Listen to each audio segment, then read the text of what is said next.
What a pleasure to be with you guys. I really respect your craft as actors and the franchises that you guys have been a part of and influenced and put your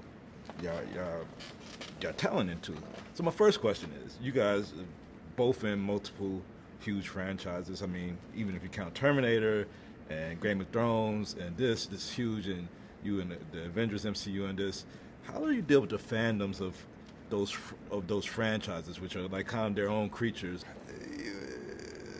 You know, for me, they've been. I mean, they're who we make those movies for. You know, and they've put bread on my family's table for all these years, and so I'm hugely grateful to them.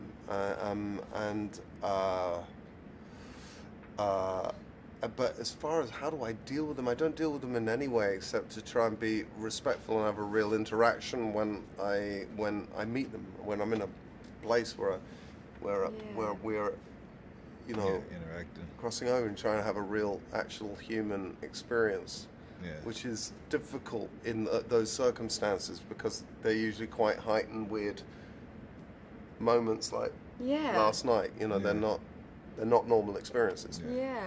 And people are very emotional over you right now. I know. I'm gonna have to leave town, man. Yeah. But does it ever feel different when you go to like when you do like a smaller movie like a Wimbledon or something else where it's not a crew of 1 million people and everything else? Does it feel out of place going from the big movies to the smaller? Yeah. Okay. So mostly film sets feel the same, whether they are big or small, because it comes down to having lights, cameraman, man with a stick, and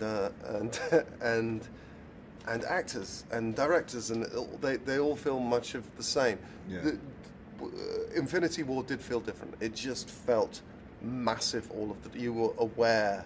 There was this moment that was like when they come up to the Death Star for the first time. That's not a moon. Which I was coming in the morning one morning, and there were all these lights down in the valley, and I thought, God, that's weird. We're filming in the middle of nowhere. We're doing some Wakanda stuff.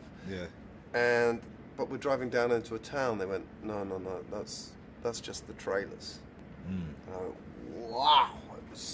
It looked like a town. Unit Base looked like insane.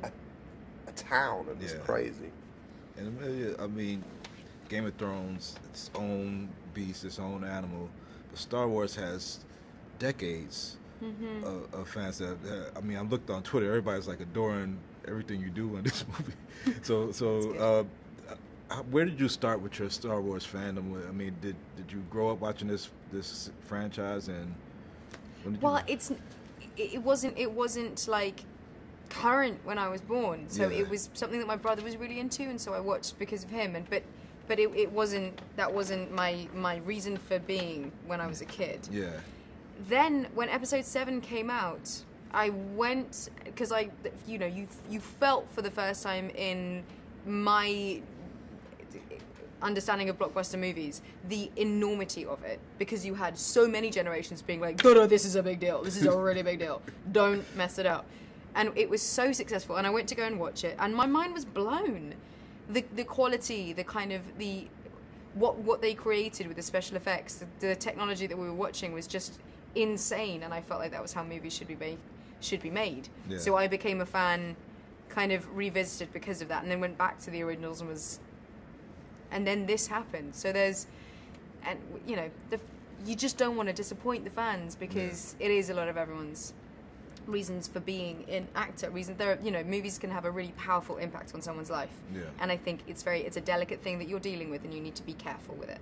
Well, no spoiler, neither of these two will disappoint you. You will be satisfied. Thanks for your time. Thank you. Pleasure, man.